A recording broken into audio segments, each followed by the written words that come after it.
Good evening, everyone. My name is Todd Scholl. I serve as the Director of Wellness and Communications at the SCEA Center for Educator Wellness and Learning. You can learn more about what we do. We call ourselves a COOL for short, because that acronym, that's a long one. We call ourselves COOL for short, and you can find out more about what we do right here on this website, cool.us, CEWL.us.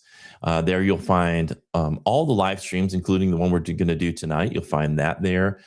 You'll find all the videos that Pete Stone does, all the writing that Steve Newsom does, the yoga sessions Alex Del Castillo does. And of course, you're going to find information on our Cool Induction Institute led by Dr. Marcella Weinsnyder, including the Cool Coaching Program and Dear Cool Coach and all the other amazing work that she and her team are doing. Tonight, we are going to be talking about building reps. And this is a huge part of growing a movement to support educators and students here in South Carolina, to have a leader in each building, in each public school in South Carolina is such a critical piece to what we do, because it creates that grassroots connection between what's happening to educators in the classroom, to the association, and helps us coordinate, helps us understand what's going on at the local level. It's really important that the SCEA knows what's happening locally, that we can take that temperature. And building reps are such a huge key component to helping the SCEA to help us inform the work that we're doing to make sure that we're advocating specifically for you. And of course, it's important for us to come to you to advocate on your behalf. So to talk about that tonight, we have three incredible guests. We have Ellen Giovinazzo, Jenny Klich, and Desiree Smith. So without further ado, let's bring on these three incredible educators and talk about what it means to be a building rep. So first of all, good evening to all three of you, and thank you so much for being here. I'd like to just to sort of go around and introduce ourselves, like who you are and what you do, and so the folks listening know a little bit more about our group tonight. And start with Ellen. Hi, so I am the currently the statewide field organizer for the South Carolina Education Association. But I came to this position via 34 years of teaching. And in that time, I was a building rep for two different buildings where I was employed. And then I became president of my local. And I worked very hard as president of my local to utilize my building reps. And I then eventually began training building reps in the Uniserv district where I was teaching. So now I'm here doing some more of that work. Welcome. Jenny? Hey, I'm Jenny Klich. I teach Spanish at Ashley Ridge High School in Somerville. We have a very, very small handful of us over at Ashley Ridge, but I try to serve as their rep. And when I hear that people are having challenges, work with them, make them aware of what's available to them, and communicate information both ways. Great. Desiree? Hi, I'm Desiree Smith. I'm here in Columbia. I work at Olympia Learning Center, and there are about 30 to 40 employees there. I am the building rep, and I try to, again, I listen to as far as any concerns they have, and I talk to administration about some of those concerns and how the SCEA can benefit as far as all educators, whether you are in the classroom or you are support staff. Thank you. Thanks to the three of you for introducing yourselves. Ellen, can you tell us a little bit more about, let's start with sort of the role of a building rep. Like if someone is interested, someone who's watching might be interested in being a leader in their school, what does being a building rep entail? Well, as you've heard referenced several times, you bridge between the members and at the local level, and with their leadership at the local level, and also with the SCEA at the state level. And you're there to ensure that two-way communication. I consider building reps to be the face of the union at the building level. So when someone is having a problem, whether the building rep themselves is going to advocate with that member, or whether they're going to find the right person to come and to their aid. They are that face of the union. The building rep also increases visibility. So when you join the union, you need to see your union and see it at work. And the building rep is one of the ways that you can see that. And finally, the building rep is a friendly face in the building, who, when someone's interested in joining and wants to get involved, there's someone who can bring that to them. Awesome. So, Jenny, let's ask you first of all, why did you become a building rep? And as you've been that representative in your building, what are some of the how do you see that your role is important in terms of supporting your colleagues? Well, the short answer to why I became a building rep started with being asked, to be perfectly honest, but it's really turned into something that's been important to me. We do kind of have challenges getting people to join where I'm at, and so I was asked to be that person, just to kind of be that face. I think what's really important to me is just that awareness and visibility. One of the wisest things somebody told me when I started was really visibility is half the battle. And so being the person that reminds my colleagues that, the union is available, we're here to help you, it's a thing. I feel like right now it's kind of a scary time to be a teacher, with a lot of the pressures and things that are happening, and just trying to kind of get people to see that, there are scary things happening and scary things coming down the pike, but to know in advance that you have people in your corner, that there's nothing we can't face if we do it together, I think is important. And trying to kind of either speak at a faculty meeting, or, put a letter in people's boxes, or bring it up in conversation that, that you don't have to be in this alone, that you've got a union that you can work with. Awesome. And Desiree, say some of the sort of wins that you've had. What are some of the things you've been able to accomplish as a building rep in your school? I've actually been able to increase as far as the membership. And by doing that, I have a listening ear. So I listen to as far as individuals' concerns, their celebrations, and my being able to share with individuals the wins that the SCEA has been able to actually help and provide individuals over the last 2 to 3 years. Okay. And So, go ahead. I'm sorry. Individuals feel comfortable talking with me, and I've just always told individuals I have an open door. Anything that they want to talk about, I also share and show interest as far as in their family. And I think that's something that's important too, to see individuals actually not just in the workplace, but also other parts of their lives. So, this and any of you can answer this question. It is, as Jenny mentioned, it is a scary time to be a teacher, and then to be the one in your building that sort of stands up and has to speak out on behalf of other teachers. What are some of the ways that you would like, for anybody who's thinking that way, but they'd like to step into this leadership role, but they're a little bit scared to do that? Can you help provide some encouragement for those people?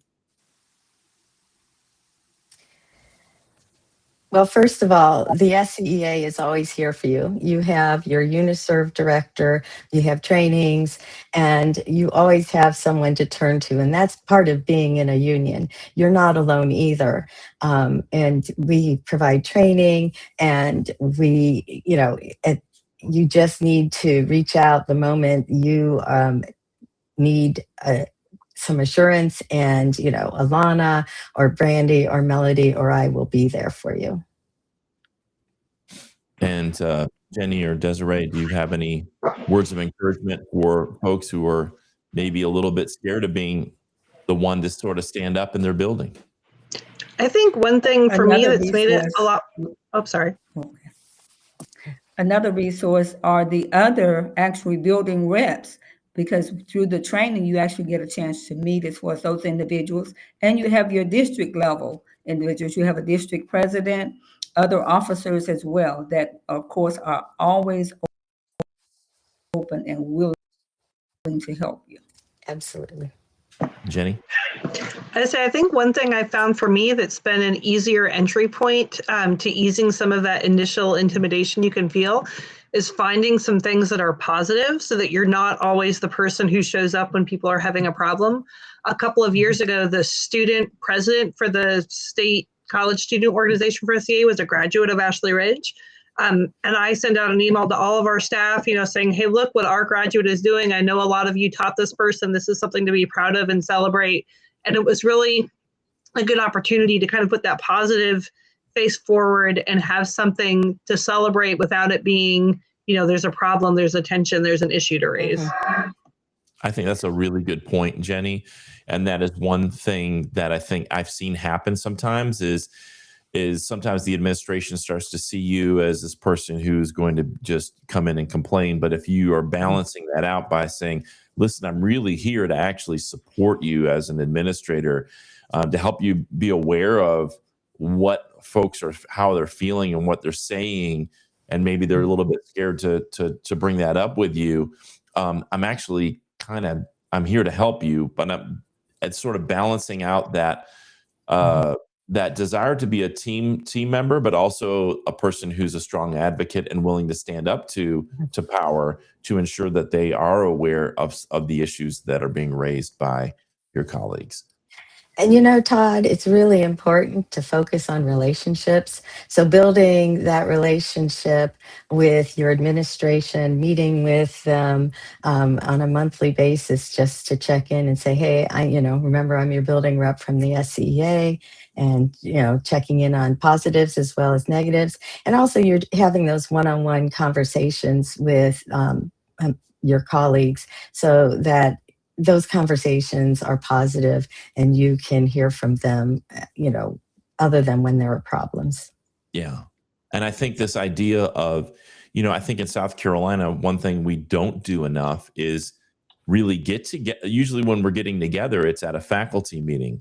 And one of the things that I think a building rep can really help with is getting people together outside of a faculty meeting to actually discuss, to hear what's going on, and to then be a voice for the concerns that are brought to them and the celebrations that are brought to them. So to voice all of that to power. Yeah, we recommend a 10-minute meeting a month, and it's just 10 minutes a month with your other members in the building, and one topic, and boom, so that you can touch base. I know. Building reps also will sometimes have one-on-one meetings with people in the building, and also will sort of make sure that the people in the building are aware that the union exists through like bulletin boards or updates and that kind of thing. So Jenny and Desiree, what are some strategies you use to make sure people are aware that the SCEA exists? I know, Desiree, you mentioned that you're out there recruiting members. What are some other strategies that you've used that have helped sort of organize the people in your building? Strategy I use is I celebrate as far as the members, especially Teacher Appreciation Week and all that. I create just little mementos, a lot using as far as a Cricut as far as crafts. So I did each member's name, their personal name for them on just a small little kind of like a luggage tag, but it has their personal name. And I use different colors. So that kind of gave them that special feeling, that connection, that someone was actually recognizing them for the hard work that they do. During other celebrations, I give as for small little gifts again as well. Just something to say, I appreciate you, we appreciate you, and thank you for being a member of the union. Amazing. Jenny? At my school, I try to do a lot of passing on events that are happening through SCEA and making sure that teachers are aware that they're happening, that they can help, and that also I can be a point of contact for them. So when we're scheduling like a listening session or a podcast or event, where something's come up, I make sure that goes out to my staff and I say, hey, it's me again. I'm your friendly neighborhood building rep. Here are some things that could be of use to you. And, I'm also happy to talk to you about membership. I found it to be helpful for me and kind of make those connections that this is a union, it helps teachers, and I'm the person you can talk to. I think sometimes people feel like, especially if they're earlier in their career, or maybe they're kind of new to leadership, they think, well, I'm going to be the building rep. Like, there's teachers here that have been here 10 years longer than I have. Can you talk a little bit about sort of what is it required to be a building rep, and why I think more people need to see the potential in themselves to lead? Can you all talk about that? I had to chuckle with what you said because I feel like you had gone back in time and scripted everything that I said and thought when I first got asked to do it. I think one of the things that I've really had to learn in this role, and just with everything that I've done with SCEA, is not to let the perfect be the enemy of the good. Like I said, we kind of struggle with not having as many people as we would like. I know we can all relate to struggling with, I have young children at home and I'm teaching full time. And so, you can kind of listen to all the things of ideally, this is what we'd like to see. But there's also value in, okay, I might not be able to do all of those things, but what can I do to provide some visibility, to check in with colleagues in my building, to let them know about some events that are coming up, to see if anybody needs some support or what the common issues are, and just remind people one more time that we're here. And instead of worried about, I could never check off all of those boxes, what can I do to support teachers in my building? Great. So, yeah, when we do our training, one of the things we do at the end is we ask each person to just commit to 1 or 2 small actions that they're going to take. You're going to grow this. You're not going to start with everything all at once. And then also to let us know, 2 or 3 things that you need from us to help support you. So you're building your leadership, and we're here to support you. Desiree? And I agree with both individuals. And what I do too is tell them, you are not in this alone, that I will be there for you, and I will walk step by step with you to help and to provide that support. And you do have a UNICEF director, you have your local president as well, we have state president. There are lots of resources that are available to you. And I will be there to help you and to guide you, as well as working with other individuals, not just in our building, but also in our district. So I think that has been really the thing, to provide that support and let individuals know you are not in this by yourself, and you will not be left alone. You have support, you have resources. Absolutely. It's interesting. When I started teaching, I didn't see myself as a leader, and it took a long time for me to see that I could be. And then once I was, there's a really good feeling about advocating not only for yourself, but advocating for others. I think sometimes in South Carolina in particular, when we think of teacher advocacy, we think, well, some organization's going to figure that out for me in Columbia. And what I think we're realizing is that that's not enough, that yes, we need folks at the State House advocating there for policy and the right kind of budgets. But if we don't have this sort of grassroots leadership in each building that can not only lead in the building, but then, as Desiree mentioned, kind of come together and support each other in that work, then we're really missing out on this critical piece. I think of it kind of like gardening. You can plant all the right crops, but if you don't take care of the soil, and you're not, weeding and taking care of the insects and the pests and things like that, you're not going to have a great garden. So we have to not only take care of the policy from the State House, but build out this sort of grassroots leadership. Can the two who are Desiree and Jenny, can you talk a little bit about how your work with other building reps has supported you in your work? You want to shout Part of out what I've anybody? done is there are some of the activities that other building reps are doing. I've tried some of those things as far as in my building, but you have to also know your building and your people. So I don't try everything that they do. I may change it up a little bit to fit as far as my building. In my building, I have middle school and high school, and then I have an administrative wing. So I sometimes do a little different twist with the administrative wing because they don't have that day-to-day contact with students. So that helps as far as a lot. I get a lot of ideas. I will tell individuals, I'm stealing that idea. I might use all of it. I might use part of it. Right, right. Jenny, have you had support from other building reps? Absolutely. We all know that good teachers borrow, but great teachers steal. That's rule number one. One thing I've really gotten a lot of benefit out of as far as connecting with other people is sometimes having those back channel unofficial connections. I've had times where somebody in my building has said, hey, I was asked to do this or got told this, and it doesn't quite seem normal or doesn't seem right. And it's really nice when I can kind of skip all the layers and just, text or email a friend or a fellow member who's doing a related role somewhere else and say, hey, can you just kind of shed some light? Is this a universal district thing? Did something happen that we're reacting to, or help me understand? And really being able to connect people with others, that can help them or clarify things and actually how they look on the ground instead of, how somebody's going to tell me they should be looking has been helpful to me. Thank you. Why the SCEA over other organizations or over just trying to figure it out yourself?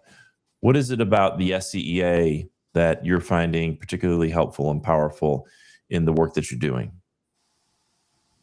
For me, it's the support. I have local support, I have state support, I have national support. And that, to me, that's a three-leg connection, so it's a triangle. Other organizations, there was just one segment, and I was always kind of confused of who to talk to with and trying to find that support in my building as well as throughout my district. Jenny or Ellen, you have anything to add to that? You have such a great point about the different layers of support. It's not just people at the state. It's not just people who are local. It's not just a national organization. You kind of have all three, and you are so right. Those things together, if you had any one of those three pieces without the other ones, it wouldn't be as powerful. I had a situation a few years ago that was really rough at my school, but I could literally text my local person and say, hey, this is going on, or this hasn't gotten better. And she would know, well, have you tried talking to, this person at the district or done this thing? And she knew exactly those people's names and what their roles were, and who really could help out in a meaningful way. And that was so helpful to me. And I don't think you have to do, like you all mentioned, you don't have to do this alone. If you step up and you say, I'm going to be a building rep, it's not like you have to necessarily do that alone. You can rope in some colleagues of yours and have a crew or a team of people leading in your building. It doesn't have to just fall all on your shoulders. Ellen, can you talk a little bit about how someone can become a building rep? Say someone's watching this and they're interested in becoming one. How do you become one? Well, you can become a building rep by contacting your local president, or you can contact your UNISERV director.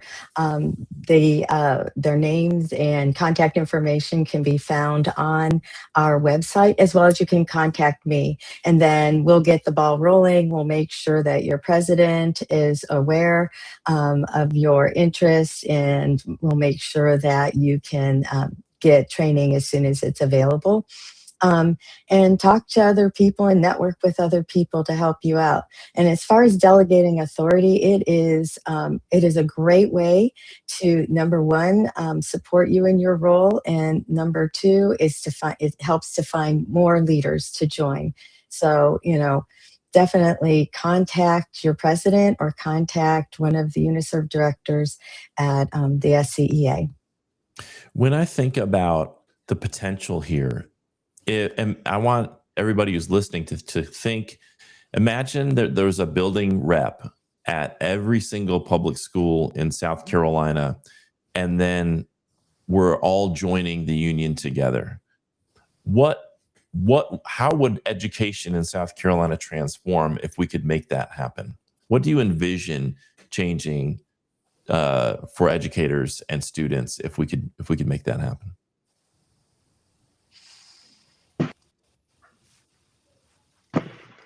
I think a dynamic I would love to see change in that situation is where educators would become something everybody at all levels of power know you have to consider beforehand, instead of the, oh, accidental, now a couple of people are whining afterwards. If we really had that kind of organization and that kind of power, nobody who made any decisions about education, from the people in the state legislature to your district office, they wouldn't do things without checking in and seeking input first, if that makes any sense. Right. Or it wouldn't be some sort of performative, yeah, we'll have a few teachers come in and listen to you. It would be actually something with teeth to it. Like they would, Yes. They would Not that we've already made the decision, but we're going to go through the song and dance of these input sessions. Which I remember, and I won't say where this was, but I remember being asked to give advice on the new dress code policy, and we worked with a group of teachers, and we spent all this time studying it and sharing it and polling people in our building, and we gave it, and it was not what they wanted to hear, and they went ahead with the policy anyway.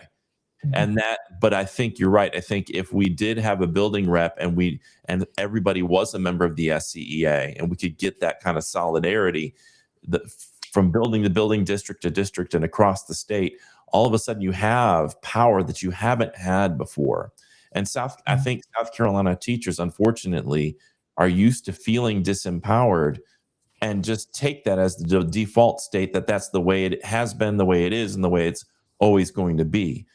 And yet we know that if we can just build these structures and get people to join together and work together in solidarity, that I think you're exactly right, Jenny. I don't think that they can ignore that any longer, and they can't play that game of, oh yeah, we heard you, but we're doing this anyway. Desiree or Ellen, do you have any thoughts on that? My thoughts are collaboration, communication, and it will be actual decision-making that will benefit everyone. And that's educators, students, parents, the community, and it will actually increase as far as our level of education and really get our students involved and ready for either the world of work or for college. Ellen? Well, I also think that if we could make clear what the work conditions are in education, because to let the legislature from everyone, it would be very powerful, because our work conditions are our students' learning conditions. And when we're looking at the achievement of our students, so much is being affected by what's not being addressed. And teachers and educators in those buildings know what needs to be addressed. Absolutely. So, folks who are watching, you're not a building rep, and your school doesn't have a building rep. You're the one. You need to call us up, contact your UNISERV director. We've got Melody Bollinger in the upstate. We've got Brandy Sturdivant in the Midlands, and Alana Ward in the Low Country. So if you can go to the SCEA.org, find out who your UNISERV director is, contact them. Or if you have a local president, so if you're, for example, in Berkeley County, contact your Berkeley County president. Or if you're in Richland County or Horry County, contact your president. Just look them up. and then we can go from there. But we need to build these strong locals. We need to build up, and this is really the critical point where leadership and advocacy starts, is at the base where this is all happening. And I just want to say thanks to Jenny and Desiree for what you're doing, because we know that teaching is demanding enough. And for you to step up and step into this leadership role, taking on that mantle and saying, I'm going to not only work on what's happening in the four walls of my classroom, but I'm going to step outside and make sure that my colleagues all have what they need. Because ultimately, that's, if I get them what they need, then just as Ellen said, then our students are going to get what they need. So, and that's ultimately why we all do this work, is to ensure that our students have bright futures. And in order for that to happen, we have to equip their teachers with the kind of wages and working conditions that they deserve so that they can thrive. Is there anything that we have not discussed tonight that you want to make sure we talk about before we sign off? Or did we cover it all? I think we covered it, but I want to reiterate that building representatives are like the heart of the organization, and they bring the union into the building and into those members, so that that visibility is there and the membership has value. Thank you. Any final words, Desiree or Jenny? Our role is to inform and to share towards information, and celebrate. So celebrating as far as all of the wins, celebrating as far as the people that we work with every day. And then, of course, be that listening ear when there is a concern or a challenge. Thank you. Jenny? I know teaching in South Carolina sometimes can feel like an uphill battle, but there's also such an element to it of being a self-fulfilling prophecy that it often feels like we're not making headway, we don't have the power, and we get taken advantage of. And there's truth to all of that. But if we decide we're going to organize and build up together, we have every ability to change that dynamic. Hear, hear. Thank you so much. Thanks to Desiree and Jenny for being building reps. Thank you so much. And thank you, Ellen, for helping us organize this live stream tonight, for the work that you're doing to help support our building reps across the state of South Carolina. So appreciate all three of you, and hope you have a wonderful night. And hopefully we'll get some more folks that are interested in stepping up and being leaders in their buildings. Thank you. Thank you. Thank you. All right, everybody. That was Ellen Giovinazzo, Jenny Klich, and Desiree Smith talking about why building reps matter. And if you are interested in becoming a building rep, you can go to the SCEA.org, contact your UNICERT director, or find out who the president is of your local association. Reach out to them, and they'll be more than happy to connect you with the resources you need and the development that you need. You don't have to know it all. You don't have to have it all perfected to start leading in your building. All you need is a desire to learn, a desire to grow, and to step into that leadership role, to have that courage. And you're not going to do it alone. You're going to have a support network of other building reps, and you're going to have the SCEA standing behind you, standing beside you as you do this important work. So thanks to the three of them for sharing that information this evening. And thank you for tuning in. I have a couple of things I want to share with you before we sign off. If you are an induction teacher, that is folks in the first 5 years of the teaching profession, and you work in a public school in South Carolina, every Tuesday and Thursday night, you can go to this website right here, cool.us/coaching. So this is between 6 and 8 p.m. Anytime on Tuesday, Thursday, between 6 and 8 p.m., you can jump in. It could be 7:09. You don't have to do the whole 2 hours. You jump in, and you're going to get put into a breakout room with a veteran educator, and you can ask for the advice and the guidance that you need. You can ask them about anything, about classroom management, maybe issues you're having with administration, issues you're having with a colleague or a parent, or technical questions. Whatever support you need, our cool coaches are there, and you don't have to be a member of the SCEA to participate in this. So make sure that every induction teacher in your building is aware of cool coaching. And if you don't want to join that, but you'd like to submit a question to our Cool Coaching team, you can do this. You can just get on your email and type Dear Cool Coach at gmail.com, send out an email, and that team will take a look at your question and get you a response to that question. And that can all be done at any time. Just go to dearcoolcoach at gmail.com. So again, just want to thank Ellen Giovinazzo, Jenny Klich, and Desiree Smith for talking with us tonight about the importance of building reps. We hope that those who watched and are interested will reach out to us. We hope you have a wonderful rest of your week. Thank you so much for tuning in. We'll see you on our next live stream. Bye-bye.